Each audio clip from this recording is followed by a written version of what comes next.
Hello बच्चों, मैं तृप्ति श्रीवास्तव आप लोगों के लिए आज एक बहुत ही प्यारी कहानी लेकर आई हूँ जिसका शीर्षक है शेर को सवा शेर। शिबू हाथी वन का सेठ कहलाता था, पर था बहुत कंजूस। कभी किसी गरीब वन प्राणी को एक पैसा दान में देना तो दूर, वो अपने ही घर के सदस्यों को कभी सुख से खाने नहीं देता था। वन में उसके बराबर सूदखोर कोई नहीं था। सूदखोर उस व्यक्ति को कहते हैं जो ज़रूरतमंद लोगों को इंटरेस्ट पे पैसे देता है। शिबू हाथी की कंजूसी से उसके परिवार वाले भी बहुत दुखी थे। जब भी परिवार वाले किसी खर्च की मांग करते तो वो कोई ना कोई बहाने कर लेता। उसी वन में बबली नाम की एक लोमड़ी रहती थी। वो शिबू के बारे में सब कुछ जानती थी।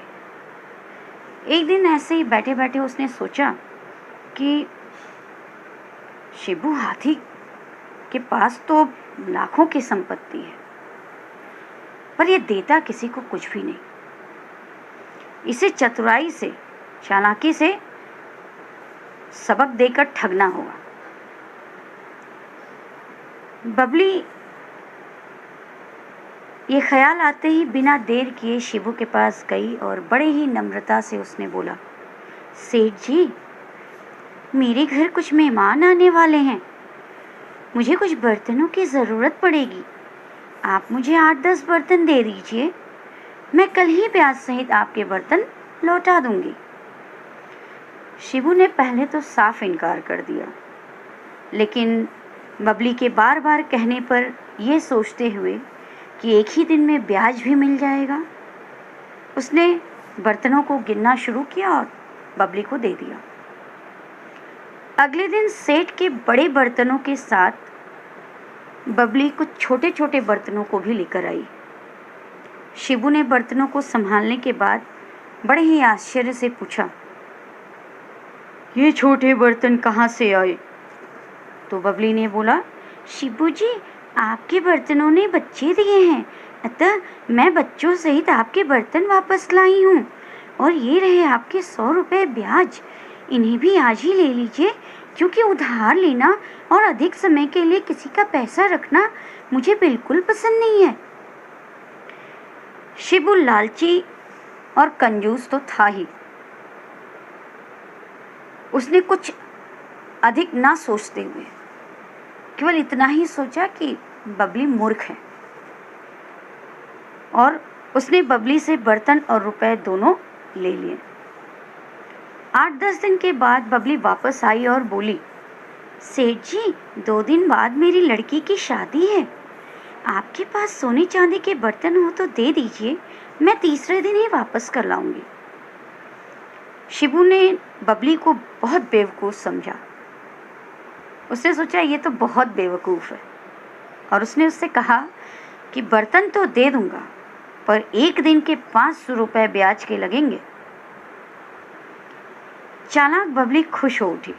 उसने 500 रुपये पर्स से निकाले और शिबू को देते हुए बोली, आज का ब्याज तो रख लीजिए, बाकी 2 दिन का ब्याज बर्तनों के साथ दे जाऊंगी। और हाँ, यदि आपके बर्तन मेरे यहाँ बच्चे देंगे तो वे भी लेती आऊंगी।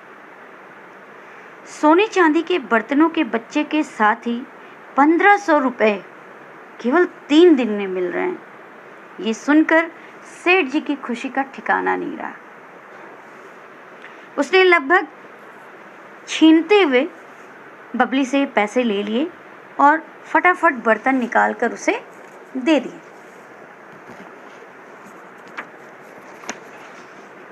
बबली खुशी खुशी बर्तनों को लेकर बाजार गई और उसे बेच आई। उसे कुल 20,000 रुपये नगद मिल गए। जब इधर 7-8 दिन हो गए और बबली वापस नहीं आई तो शिबू बहुत घबराने लगा।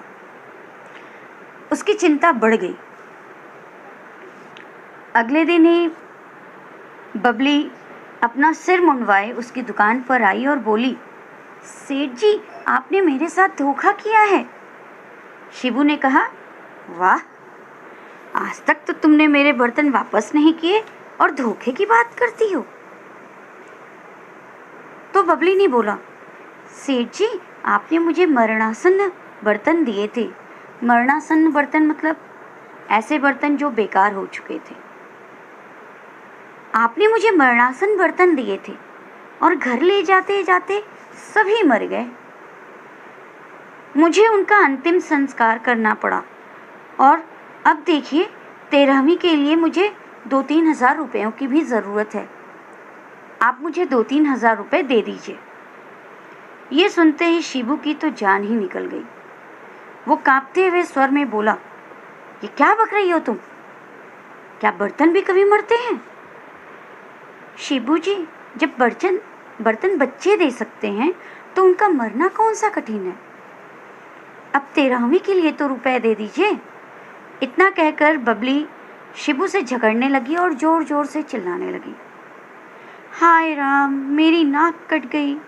इस सेठ ने मुझे जानबूझकर मरणासन्न बर्तन दिए। उसकी आवाज़ सुनकर आसपास के वन में रहने वाले सभी प्राणी इकट्ठा होने लगे। सारी बात सुनकर वे सब बहुत ज़ोर ज़ोर से हंसने लगे, क्योंकि कंजूस और लालची शिबू को सभी अच्छी तरह से जानते थे। शिबू ने बबली से पिंड छुड़ाने के लिए और उसकी अधिक बदनामी ना हो इससे बचने के लिए 1000 रुपये निकाले और उसे दे दिए।